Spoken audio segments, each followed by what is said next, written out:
Bonjour, Shavuot à tous, bienvenue sur la vidéo de la parasha de la semaine. Cette semaine, on ouvre le livre de Shemot, le deuxième livre de la Torah. Au passage, je remercie tous ceux qui visionnent cette vidéo toutes les semaines et qui la partagent. Et je vous invite à, n'hésitez pas à commenter, à partager cette vidéo autour de vous.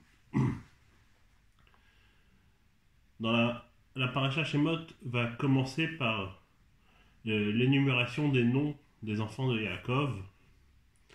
Les noms, c'est quelque chose un détail qui définit une personne en particulier, et en même temps, elle va nous parler aussi du nombre de personnes descendants de Yaakov qui sont descendus en Égypte. Le nombre étant quelque chose de plus général, on a ce double regard, le côté général, le côté particulier. Et ensuite, la paracha va entrer dans le vif du sujet, juste après donc ce rappel et ce conte. Eh bien, la Torah vient de dire que toute cette génération est finie et que maintenant commence une nouvelle génération qui va voir naître un nouveau pharaon. Alors, nouveau, ça dépendra de quelle vision on voit les choses. Il y en a qui diront nouveau, réellement nouveau, et nouveau tout simplement qui a renouvelé ses décrets et qui va essayer de résoudre et de trouver une solution entre guillemets aux problèmes juifs en Égypte. Il va proposer, pour essayer de calmer les ardeurs, d'affliger les Israéliens les Israélites, de leur imposer un travail dur et ainsi compromettre leur multiplication. Pharaon va mettre ce plan en œuvre et va obliger les Israélites à construire des villes qui vont servir à rien. Le pire, c'est du travail, c'est de travailler pour rien, qu'on ne voit pas de but dans notre travail. Et ça, c'est très fatigant moralement, et c'est exactement ce que Pharaon voulait. Ils vont construire en fait des villes qui vont être des villes de stockage, mais plus il va les accabler, plus ils vont se multiplier grâce à la bénédiction de Dieu. Et donc Pharaon va avoir une autre idée, il va convoquer les sages-femmes et va leur ordonner de tuer tous les enfants hébreux. Tout ça parce qu'il avait vu dans les étoiles que celui qui allait le détrôner allait naître parmi les Égyptiens. Et ironie de l'histoire, et c'est là où on voit quelque part qu'on ne peut pas comprendre les actions de Dieu, cette personne qui va le déchoir de son trône sera Moshe, et Moshe c'est quelqu'un qui va grandir au palais avec lui, qui va manger au palais avec lui, qui va dormir au palais avec lui, qui va être juste un étage en dessous de lui entre guillemets, qui va grandir donc avec Bathia, comme va nous le raconter les suites de l'histoire. Mais on voit finalement ici quelque chose de fort, c'est que qui aurait pu penser ça? Quand on est ici au début de l'histoire, évidemment personne. On nous dit que tout ce que Dieu fait, c'est pour le bien, mais que des fois le bien on ne le voit pas forcément tout de suite, on le voit après. Donc certes, on peut ne pas comprendre ce décret de Pharaon qui veut tuer tous les garçons,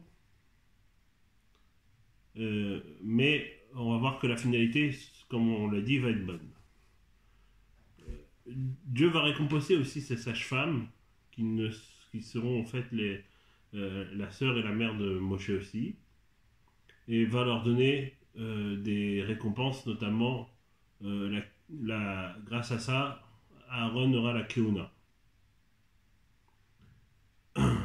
Ensuite, Pharaon va ordonner de jeter tous les garçons au Nil.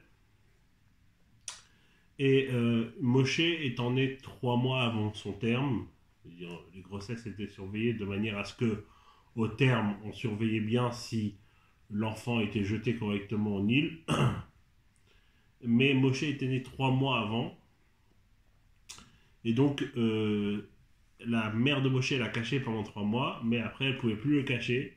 Donc, elle a mis dans un petit panier en osier qu'elle a posé sur le Nil. Et la sœur de Moshe, Myriam, va observer afin de voir ce qui va advenir de cet enfant. Et la fille de Pharaon va descendre se baigner dans le Nil, elle va voir cet enfant, elle va comprendre que c'est un juif. Elle va vouloir lui donner du lait, sauf qu'elle aucun lait qu'elle va lui proposer ne va lui plaire. Moshe ne boira que le lait de sa mère. Effectivement, on parle ici d'un tzaddik, et tout ce qui rentre chez un tzaddik doit être kadosh. Et donc, il n'a pas pu accepter un autre lait que le lait de sa mère, entre guillemets, même physiquement. Ensuite, la paracha nous parle que Moïse va grandir dans le palais de Pharaon, mais pas pour autant vivre comme un Égyptien. Il va se rappeler de ses frères, et notamment on nous raconte une histoire que Moïse un jour sort du palais, il va voir un Égyptien frapper un Hébreu, et Moïse va tuer l'Égyptien, et suite à ça, Pharaon va être informé de cette histoire, et Moshe va devoir se sauver suite à un miracle vers les terres de Midian, où il va épouser Zipporah, et pendant ce temps en Égypte, la servitude à Pharaon continue.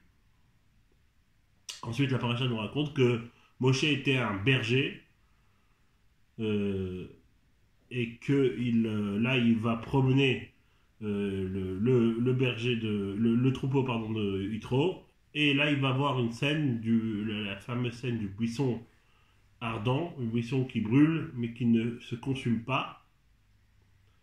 Et en réalité, c'était Dieu qui se manifestait, qui voulait lui envoyer un message, des instructions, qu'il doit rassembler les anciens du peuple juif, les informer que Dieu s'est souvenu d'eux et qu'il veut les libérer d'Égypte.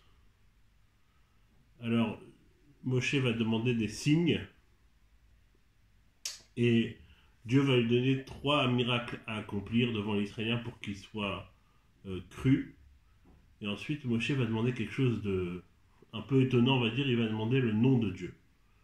Qu'est-ce que ça veut dire cette histoire? C'est intéressant parce qu'en réalité, il est en train de dire, et si les Hébreux me demandent, mais quel est son nom? D'où Moshe sait que les Juifs vont lui demander quel est son nom. En réalité, on peut se dire que quelque part, ce qui s'est passé en Égypte, c'était une épreuve terrible, comme on l'a dit. Et quelqu'un qui vit dans cette épreuve peut très bien se dire, mais où est Dieu dans ce que je vis? Où est le Dieu qui a laissé faire qu'on a tué tellement d'enfants, le Midrash raconte par exemple que Pharaon s'est baigné dans le sang de ses enfants. Quel est son nom? Ça veut dire qui a permis ça? Comment Dieu a-t-il pu permettre une chose pareille? Et toi maintenant tu viens de parler que Dieu il s'est souvenu. En réalité c'est ce qu'on dit, que Dieu est avec nous dans le bien comme dans le mal. Et Dieu, comme il dit, je serai avec vous, je serai, et Dieu ne va pas lui répondre vraiment, il va lui dire je serai qui je serai. C'est-à-dire je serai avec vous comme je serai avec vous dans le bien, et je serai avec vous comme je serai avec vous quand vous êtes dans le mal. Si un enfant se fait écraser, alors moi aussi je me fais écraser avec vous. Mais comprendre ma façon de faire, tu ne pourras pas comprendre. C'est quelque part la réponse que Dieu va donner à Moshe. Donc suite à ça, Moshe retourne en Égypte et va essayer de dire aussi que lui n'est pas à la hauteur, mais quelque part en se disant j'ai un grand frère, c'est lui qui doit passer avant moi. Mais Dieu va lui dire non, c'est toi précisément celui qui ne sait pas parler, puisque Moshe était un peu bègue, qui doit parler. Et là, on va voir quelque chose de très fort, c'est que Aaron va accepter. Et pourquoi? Parce qu'il y avait ici un amour propre d'Aaron. On sait l'amour du prochain que Aaron avait. Et non seulement qu'il va accepter, mais qu'il va accompagner Moshe à chaque fois pour aller voir Pharaon pour annoncer les plaies. Et donc c'est ce qui va se passer à la fin de la paracha. Sauf que, à la fin de la paracha, on voit une chose, c'est que suite à ça, Pharaon va dire, mais vous cherchez à vous libérer de vos contraintes, c'est parce que vous n'êtes pas assez occupé. Et Pharaon va leur rajouter des contraintes. Et là, Moshe va s'adresser à Dieu, mais en disant, Lama Areota Lamazé, mais pourquoi tu as maltraité ce peuple? Pourquoi tu m'as envoyé? Pourquoi tu as fait tout ça? Si c'est pour les mettre dans une situation pire qu'ils étaient avant. Alors, ton nom va être sali. Et de là, on peut prendre aussi un enseignement, c'est que c'est sûr que des fois, Dieu il passe par des voies qu'on n'arrive pas à comprendre. Mais quand Dieu nous met dans une situation qui nous est pas confortable, eh bien en réalité, on a le droit de se plaindre. On a le droit de dire à Dieu, mais pourquoi Dieu tu me mets dans une telle situation? Et c'est exactement ce que Moshe y fait. Même si on n'arrive pas à comprendre et même si on sait que dans cette épreuve, Dieu est avec nous, on a le droit de se plaindre. Et c'est ça qui fera que Dieu vient nous aider. On va dire juste un petit mot également sur l'Haftara. Il y a deux coutumes d'Haftarot ce Shabbat. L'Haftara, tradition Ashkenaz et tradition Chabad, et la Haftara, tradition Sfarad. La Haftara, la tradition Ashkenaz, c'est une Haftara qui est tirée de Isaïe, qui va parler essentiellement d'une prophétie d'Isaïe sur le fait que Dieu va exhorter le peuple juif à faire tchouva, en se rappelant comment Dieu a été miséricordieux durant l'exil du peuple juif en Égypte et comment Dieu les a fait sortir de cet exil. Et pour ce qui est de l'Haftara Shemot, c'est une prophétie de Jérémie. Et l'Haftara va décrire l'initiation, quelque part, l'initiation de Jérémie à la prophétie et le principal message prophétique, à savoir la destruction du temple, l'exil du royaume de Juda.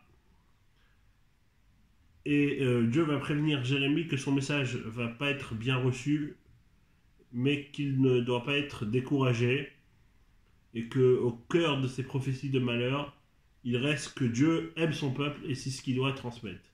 Et finalement, c'est aussi le message de notre paracha, c'est que malgré l'épreuve, il faut se souvenir que Dieu est avec nous dans l'épreuve parce que Dieu nous aime.